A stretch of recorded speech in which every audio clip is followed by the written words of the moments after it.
It is 7:29. I'm going to go ahead and call our October 27th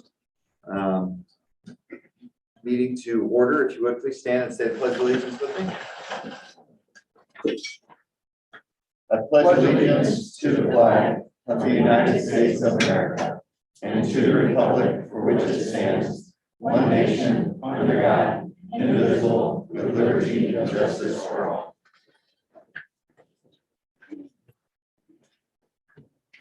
Now I'd like to read the mission of the Valley Park School District. The Valley Park School District is dedicated to providing a safe and supportive environment of belonging where personalized learning experiences prepare our students holistically for limitless opportunities, empowering them to make the world a better place. We're going to begin our meeting this evening with the athletes of the month. So item 2.01, Mr. Hamilton. Thank you.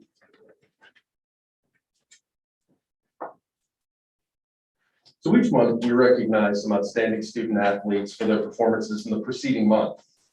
Recommended by their coaches, these student athletes have excelled in their chosen discipline, and I'm really excited to share their accomplishments with you. Our first one is Jacob Dibble, a member of our Hawk Power program. Jacob, if you would come on up.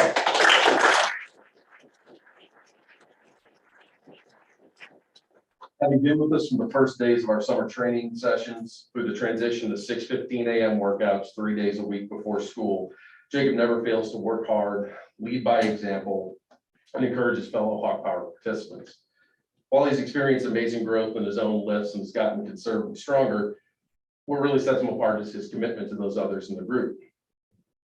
Jacob never misses a chance to give someone a spot, an encouraging word, constructive feedback to anyone in our group, including his sister, who's also a part of our group. Our group is better because of his participation, not just his own, but he makes those around it better. Congratulations, Jacob, on being named an October Athlete of the Month.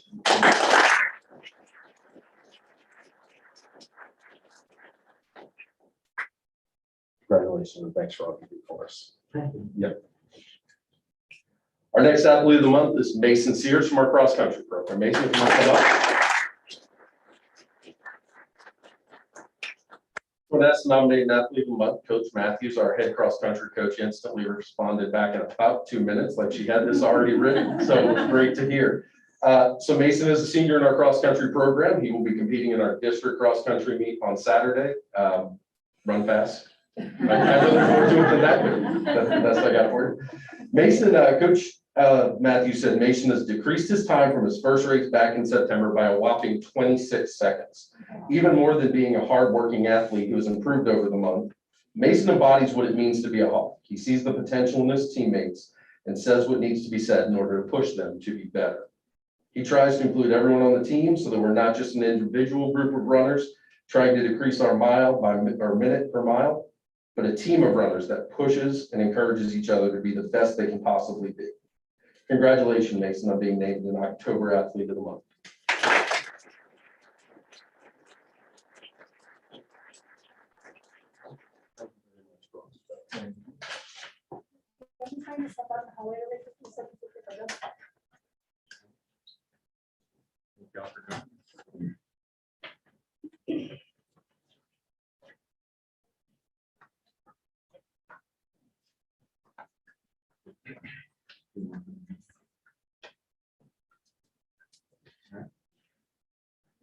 Next, we're going to have our PDC presentation, item 2.02 by Dr. Strajewski. I didn't say that. That's right. okay. I'll take any name. Strajewski. You guys want me to stand up here? If I go up here? Okay, I'll go up here because it makes me feel really official. Thank you, everybody, for having me here tonight to talk about our professional development plan for this school year. We're really excited about the work we've already started and the work that we have planned for the year to support our teachers and staff in their development.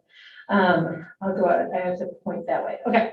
So one of the most important things that we did as a committee was we reviewed survey data that was taken last year, part of the strategic plan, had some survey data about professional learning and professional development, as well as our teachers took a survey aligned to the Learning Forward Standards, which is a professional development organization, so that we could better understand what do our teachers need and want, and how do we build a plan that supports those needs and those wants. So from that, we created these core beliefs as a committee. So we're really focused on collaboration. We know that teachers highly value and need time to collaborate with one another. We're really focused on meaningful, purposeful, data-driven professional learning. And making sure that we utilize the expertise of our staff was a really important piece that we heard through the feedback. We have amazing staff and teachers, so we want to make sure that we're utilizing their expertise to grow our own. And then also just overall implementation of best practices that we are able to learn during our professional development time. So those are our core beliefs this year, and you can see our logo focuses on being committed to learning, and we're driven by data, and we're focused on growth, both teacher and student. So as I mentioned, Learning Forward is a professional organization that guides professional development for schools and districts. And these are their 7 standards. So this was some feedback we took directly from teachers on these standards, and we're using these to guide our work. So things like I had mentioned before, learning communities, which are really focused on collaboration, making sure that we're providing high quality resources, that we're using data to drive our decisions, and implementation, which is really important. A lot of implementation goes into being organized, being upfront and clear and communicating what our goals are, what we're going to accomplish on our professional development days, and seeking feedback regularly from our teachers who participate in professional learning. Here's our district PDC team. So each school has 2 teacher representatives and their administrator, and then every building has a building PDC team. So there's actually more teachers that are part of the work, but this is our district team. And all of them came in the summer to do this important work and continue to meet with their administrators to plan PD. One of the things that we heard loud and clear in the feedback was that we needed to have a clear professional learning plan. The teachers should know and staff should know ahead of time, what are our goals? What are we hoping to accomplish with our professional development time? So we created a structure for every school to utilize and our district to utilize, which focuses on goals, action steps, and then how we're going to track whether or not we were successful in those action steps. This is the district PDC plan, and what you'll notice is that it's directly aligned to our strategic plan. So everything should come together and be one focus versus having, oh, this is what we do during PD, this is what we do during something else. So our goals are focused on utilizing priority learning standards, which the state of Missouri recently updated. Making sure that we're really ensuring a culture of belonging for our students, and then focusing on those best practice implementation, which is really aligned a lot to our teacher evaluation and growth plan, because they're doing a lot of work on those. How will we know? So we set some goals so that we can monitor our progress. So you can see those goal statements, just really just focus on providing teachers with time, collaboration, work on identifying standards, work on various ways of developing the whole child. So every school kind of has a different goals that supports that. And then utilizing those educator growth plans to guide their personal and student development. So those are our focus areas. Each school also has a professional learning plan. As you can see, it looks very similar to the district plan, but it's more specific to the school. The schools developed this plan with their building professional development team. As you can see from the elementary, they have 3 goals as well. All this is going to start sounding familiar every time I read them, but the elementary is focused on collaborating to identify and utilize priority learning standards in our instruction and our assessment of student growth, as well as focusing on student goal setting. That's their whole child focused goal, and then that ensuring the implementation of best practices through the teacher growth plan. They also set goal statements which align to those goals so that we can ensure that we're meeting those. And if we're not, then we have a plan for that moving forward. Middle school is going to look very similar as well. So you'll see they also have 3 goals. Theirs also relate around the priority standards.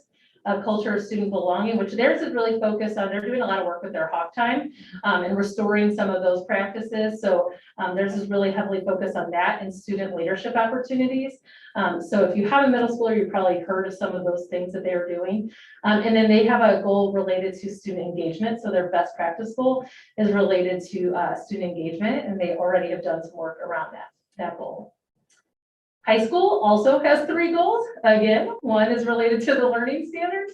One is related to a curriculum framework, which is really more focused on ensuring that our learning standards align to our assessments, which align to our practices.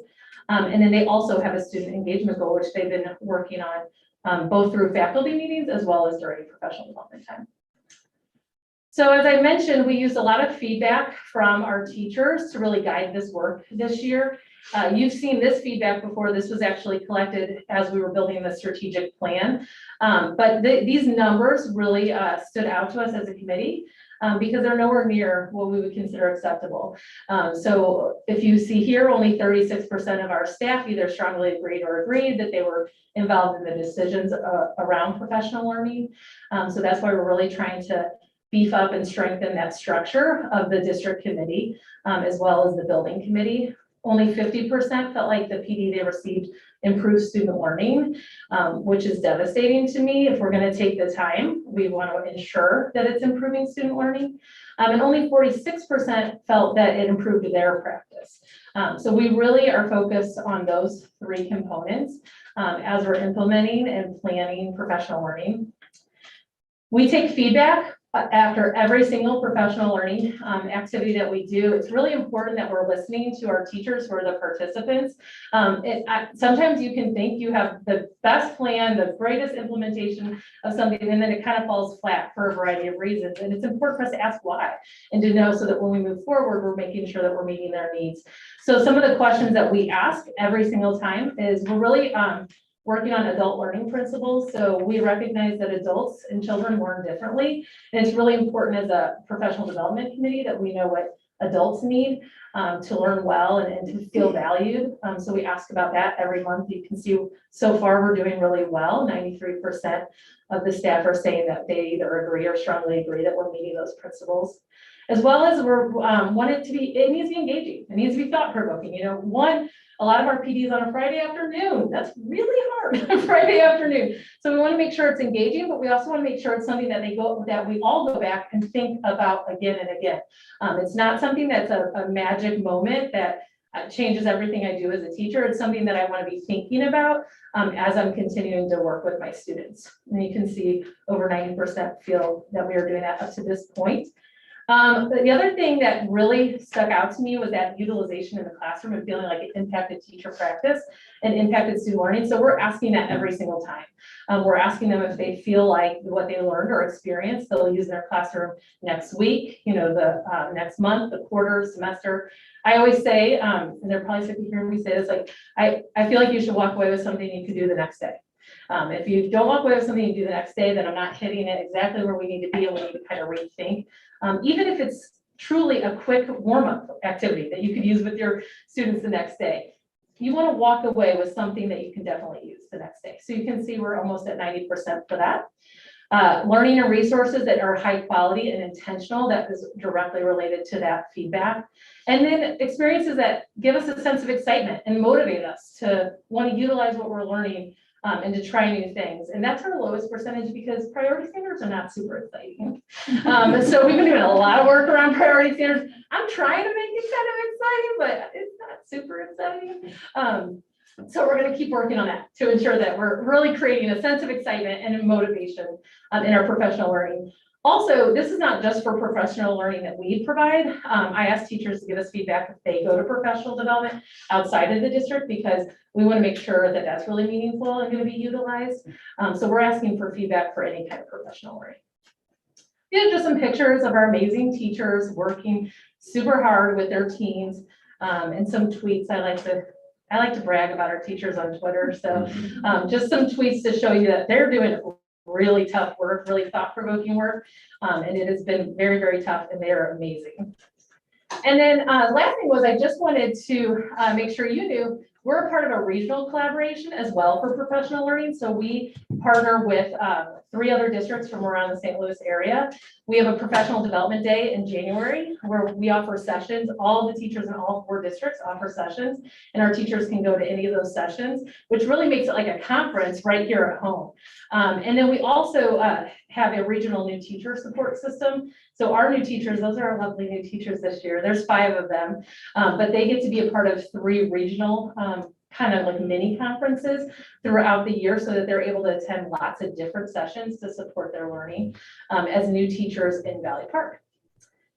And that is our PD so far for this year and our plan. I would be happy to answer any questions you might have. Any questions if they want to ask? I think it's great. It's fantastic. That's, I mean, it's robust, it's actionable. I love it. Thank you. Our teachers work really hard. We're really lucky. I also have to say, listening to the people that are doing the job, that's Right. the thing, using their feedback to grow. That's what you have to do. So it looks like that's what we're doing, so that's great. Anybody else? any other questions? No, I, that's a great presentation, thank you. Thank you. Okay, thank you very much. All right, thank you. Thank you.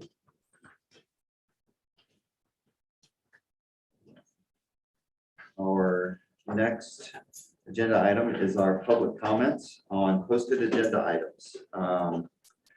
Wanted to read just a few. I know we have some people that are here for public comments. So the speakers and comments are not to address the board concerning specific personnel issues at a meeting. A comment will not be read or heard if it is addressing a personnel issue.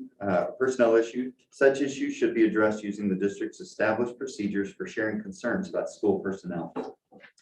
Those giving public comments should not expect public response from the Board of Education to their remarks. While the board does not directly respond, the board will address comments in the following manner. The board president may make clarifying remarks at the end of the public comment session to address any misstatements of facts. A designated member of the Board of Education will place a phone call or send an email to the speaker to respond to his or her questions, or a designated member of the district's administration will place a phone call or send an email to the speaker to respond to his or her questions. Who do we have here for public? Well, first, let's go ahead and read our public comments. Dr. Bilge, if you would like to, if you would mind reading our public comments that were Yes, sent in. sir. We had 2 public comments submitted electronically. The first is from Mr. Eddie Walker. Mr. Walker writes, I would like the board to recommend the purchase of a new camera and microphone for the ability to better stream athletics and other activities, so the school can continue to provide live streaming for family members to watch them when they aren't available to attend games or plays. I also believe we should have a couple of cameras for the team or clubs to use when they have multiple events on the same night. I believe we're using the same camera from last year. It had multiple battery issues during the year, and the soccer team had the same issue at the game that led to overtime this year. Would also like to see about adding a hotspot for away athletic games that could also help with live streaming. A GoPro attached to a fence would also be great for softball and baseball games. Again, I believe this was going in line with item 6.02, monthly financial report. The second comment is from Ms. Yasmin Chitticone. She responds, approval of the 2022-2023 calendar. Will next year's school year activity calendar include high school dances, field trips, etc.? VIC enrollment with the number of students in the district. What is the district's retention plan to retain our valuable teachers? Financials, why is local revenue down? What does that mean that the district received delinquent taxes? Why did we cancel a student activities account? What does student activities include? VPSD values. What does a collaborative community look like, or what does it mean to administrators and board members?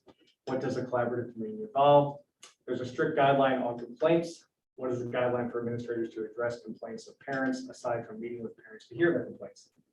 Engaging students and staff. What does this look like? What is the district's plan to engage students and staff? And again, any questions that were submitted for those writing comments will be addressed. Again, and those did have ties to one or more of our agenda items. How many do we have currently that would like to make public comment this evening? Is there anybody else that would like to make public comment? Please take the stand and can I ask which agenda item you're 6.03. 6.03? Regarding policy AD. Aside from the fact that the policy AD doesn't tell me anything about what the policy is, which I spoke to you about outside. And after I looked through the entire agenda, that was the closest I could come to what, I felt like I wanted to discuss. So inside of that particular agenda item, it is dealing with the school district's mission and the changes to that policy. Inside of that are the values. We use words like engaging students and staff to follow their passion and maximize their potential, working together as a collaborative community, and serving the individual needs of each student to ensure success. So my issue with where things stand in that regard is that, you know, a group of students came, gave presentations, had things that they wanted to be able to do that we normally do. Did that in such a way as to address all of the COVID issues. And there was no collaboration on that. That was a really beautiful presentation. Thanks for all the time you put into that PowerPoint. Here's what we're doing. They didn't get one of those items, not one. That's unacceptable. That's not collaboration. So don't put out here that this is what our policy is and then not do it.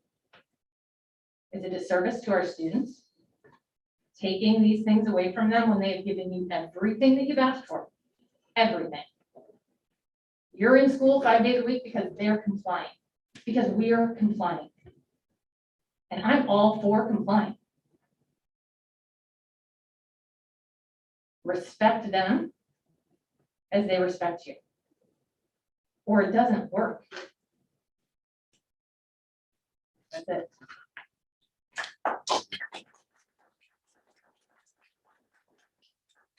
Is there anybody else that wishes to make a public comment?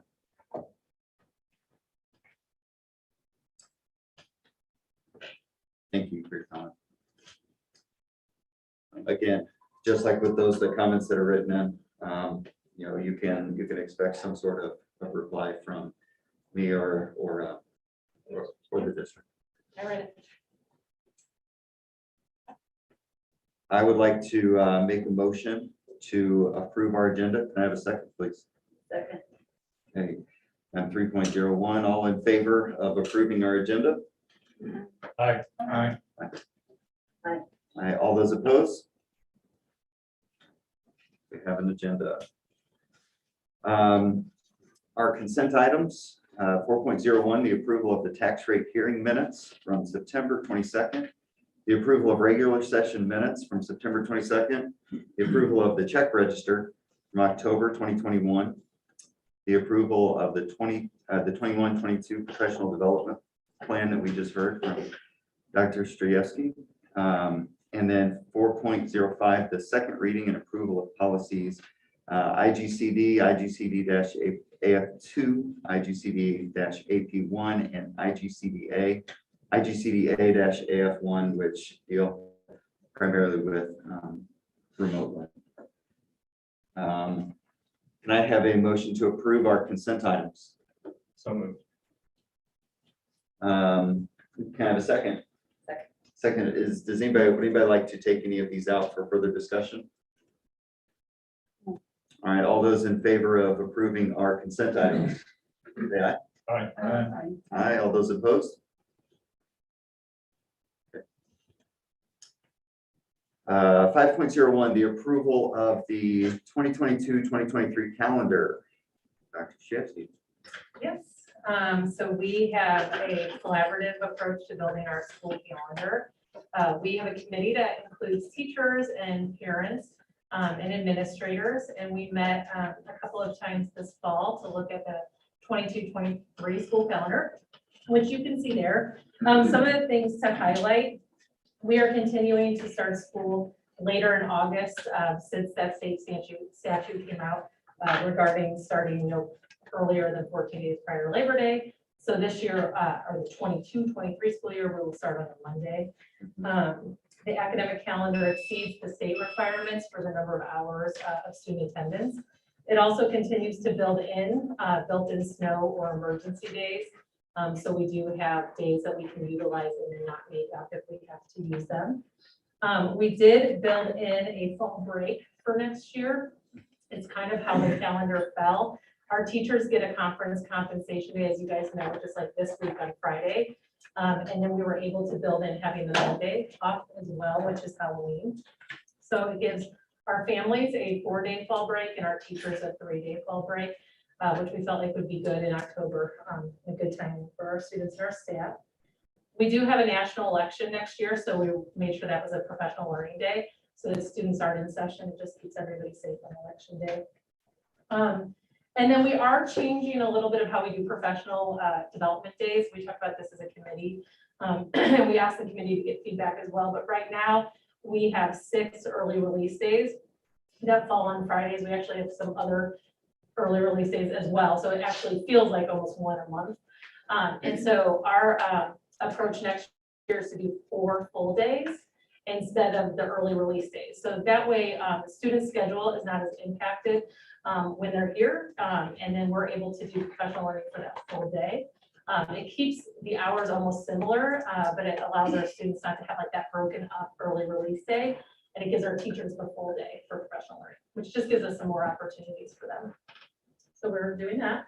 And then our spring break aligns with our neighboring districts. So we always try to align with our neighboring districts for families and for staff and students.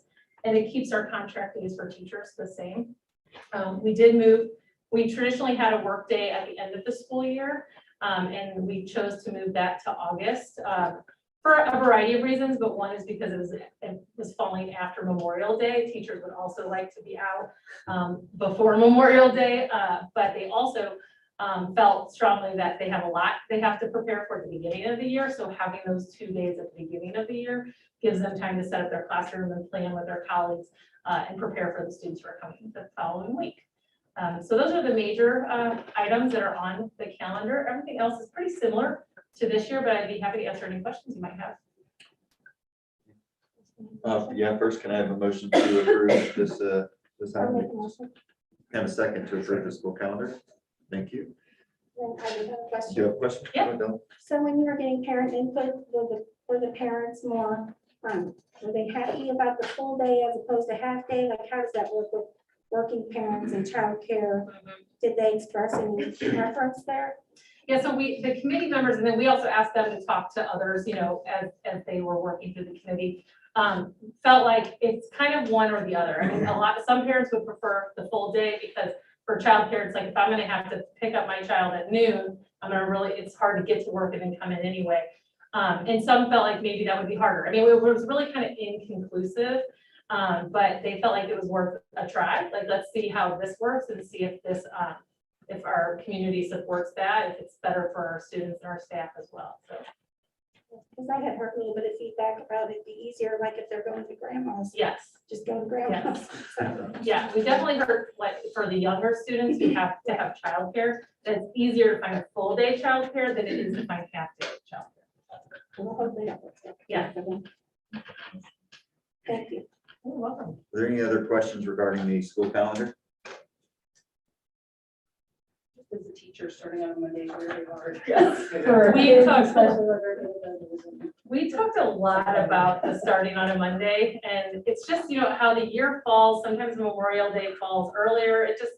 It just depends. And so we also agree that Monday can be difficult, but we felt like because Labor Day, Aubrey actually made this, mentioned this in our committee, Labor Day is only 2 weeks after that. So in the past, we started so much earlier that it felt really heavy, but our students only have 2 weeks of school and then they're at the Labor Day.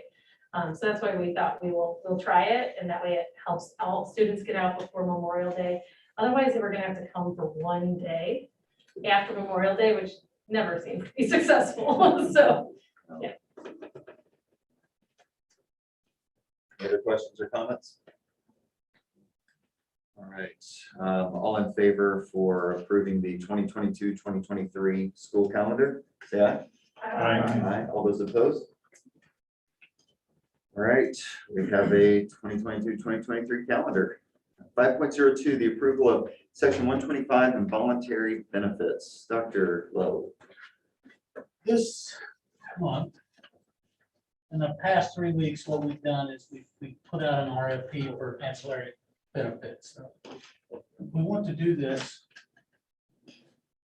One second.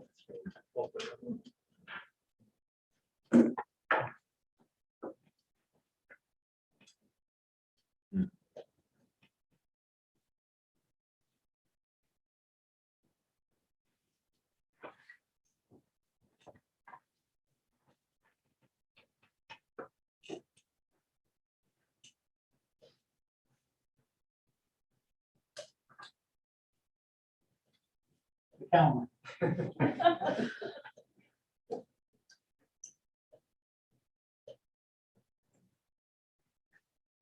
So let's briefly talk a little bit about ancillary benefits. What are ancillary benefits? We have medical insurance, we have section 125, which is FSA, it can be held out of your check. You have cancer, you have spouse voluntary life, child voluntary life, short-term disability, long-term disability. These are all things that as a school district, we provide for our staff. So they can do this. Right now, Don Becker, Beckerly Financial, is a person that administers these. One of the things that we want to do as a school district, every 4 or 5 years, we want to put this out for bid. Because one, it provides transparency for our school district. It provides an opportunity for others to have a chance, other vendors. And it also provides a chance for us to have competitive bids.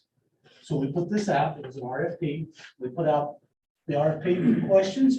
We also put out, we wanted to make sure that we designed this so everyone had a competitive chance. Now, the one thing that we realized, and we knew going into this, was that it was going to be difficult whenever you're comparing plans. It doesn't matter if you give them the skeleton for them to bid on, it's not going to come back the same. So Dr. Dilge and I incorporated our staff. We wanted to make sure that our employees were involved in this because this is their plan. They get to choose from these. So we had a couple different committees and we presented our plans to them. One of the plans came back for us, 89 pages, I think. So these are no simple tasks to go through. You can't put them up. We like to say apples to oranges. It's almost like apples to watermelons. So you go through them. We had certain things that we wanted to look at. We wanted to make sure that, one, we were getting some of the same pricing, some of the same products. These folks did a great job. We had American Fidelity, Horace Mann, Bay Bridge, and our current provider, Beckerly Financial, submitted proposals.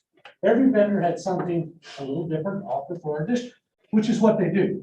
Whenever you're getting ancillary benefits, maybe our short-term disability is the best, and that's how we attract people. Whereas American Fidelity may have a long-term, or they may have a cancer policy. Each one of them had a little different and something to offer. So it was a tough decision. As an administrative team, we went through and we looked at it and we tried to look at it as an administrative lens. What's going to meet our goal? What's the overriding or overarching picture for everyone? Will it be fair? Yes, it will be fair. And so we looked at it from an administrative point of view. We took that feedback from our staff and from our committees. And by doing that and comparing, we came down to what we are going to ask you to approve tonight and recommend. And you can see we put, everything has similarities and differences. However, comparing them is no simple task. As we look through them, and again, we could find a lot of good things in each one of them, but we felt the one that met our needs was American Fidelity. And for some of those reasons, we're recommending American Fidelity is there's no risk or exposure to our district. In section 125s, whenever you come out with an FSA plan, a lot of people have to front load that. So they say, I'm gonna pull out $200 a month. You have to front load that, the district does with $2,400. If a staff member suddenly uses that money in 2 months and leaves us, then that money is on us. So we don't have to front load it. They've got an insurance plan. There's no cost to the district, which is a good thing for us. Right now, the plan that we're currently on, we have to pay a little bit to have that section 125 done. And for those of you that are unfamiliar with section 125, this 3-ring binder right here wouldn't even begin to get us started on the compliance issue. So that's a really big thing. They're usually about that thick. So we want to make sure that they're administering those. They're going to provide individualized education for each employee, a direct contact for us via email or phone for questions or concerns, the ability to quote dental, vision, and group life insurance in the future if so desired. And right now, that's currently provided through our medical, but American Fidelity said, hey, we've got the ability to do that later on. And one of the things to me that I thought was pretty neat about them is even though we go outsource for our 403B and our 457 plans, they said, hey, if you want us to take care of that later on, we'll be more than happy to take care of that as well. So what they're trying to do is they're trying to pull everything together, and they have the ability to do so.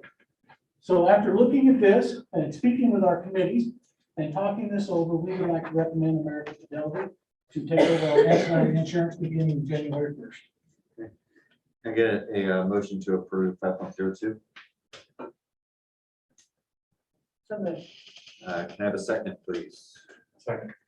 All right, does anybody have any questions for Dr. Lowe? I do. Yes. Have we increased any fees in order to get this package? No, and It whenever was, you- it was flat, whenever you look at these, each one of them will have different fees for different products. right, right. They will. Some will bid them. And that was one of the things that we had to remind our committees, hey, make sure you look at this because some of these fees are semi-monthly, which means the fees are actually broken down to twice a month versus monthly. But we had American Fidelity a while back. We've actually had some staff members that we still continue to pull out of the paycheck for American Fidelity. So, So they were able to carry it. Yeah. forward. Yeah, and I will say that was something about American, the portability factor. I'm not sure you hit on this, Dr. Lowe, was something not only American Fidelity offered, but all of the vendors that bid on this did provide portability. Meaning if the employee leaves for whatever reason, they can take it with them. And so if our employees choose to stay with Beckerly Financial, they certainly have the ability to do that. And as Dr. Lowe alluded to, several years back, it seems the district was using the services of American Fidelity.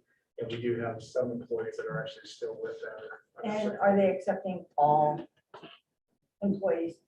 They're not carving something out with related to health or anything like that, or that police coverage guarantee or not? now I would say I can't say whether there's gonna be some, maybe on like a cancer policy or something like that. Yeah. I'm not gonna tell you that there probably would be pre-existing conditions on Right. that.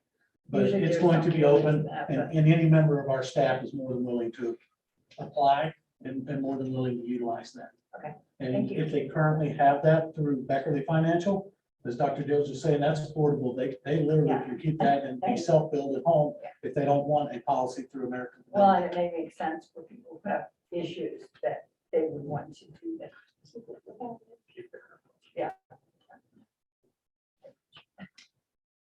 Any other questions for Dr. Lowe? All right, all those in favor of approving section 125 involuntary benefits, say aye. Aye, all those opposed? All right. I'll make a motion to adjourn to executive session. Can I have a second, please? Second. Second, Dilla, and Dilla, we'll start with you with the roll call vote. Dilla? Aye. Pete? Aye. Anna? Aye. Nicole? Aye. Lisa? Aye. Okay, and I as well.